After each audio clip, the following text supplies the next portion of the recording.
Assalamualaikum warahmatullahi wabarakatuh. Nama saya Muhammad Hidar Ilmi, NIM 1820210027. Di sini saya sebagai penyimpul materi tema kelompok 10.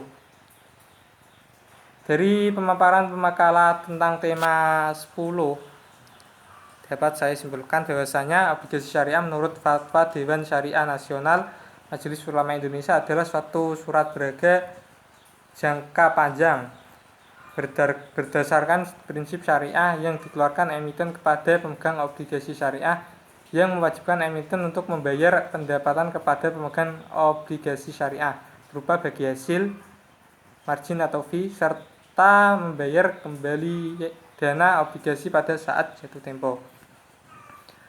Kemudian jenis obligasi syariah terbagi menjadi dua, yaitu obligasi korporasi atau perusahaan dan surat berharga syariah negara yang disebut SBSN. Ada beberapa jenis obligasi syariah yang kini berkembang di Indonesia, antara lain obligasi mudharabah, obligasi ijarah, dan obligasi istiqna.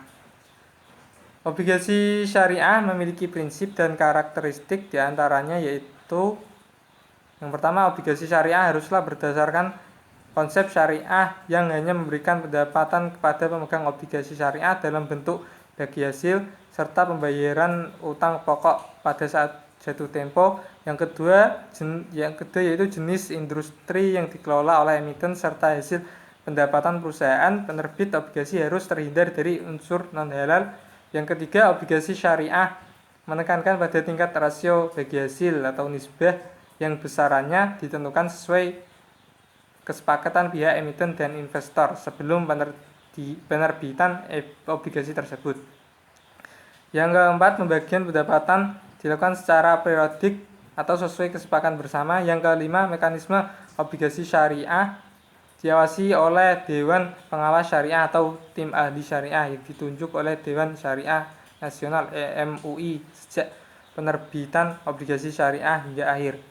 Yang keenam yaitu apabila emiten melakukan kelalaian atau melanggar syarat perjanjian, maka wajib dilakukan pengembalian dana investor atau pihak investor dapat menarik dananya. Dan yang terakhir yaitu hak kepemilikan obligasi syariah mudharabah dapat dipindah tangankan kepada pihak lain sesuai dengan kesepakatan.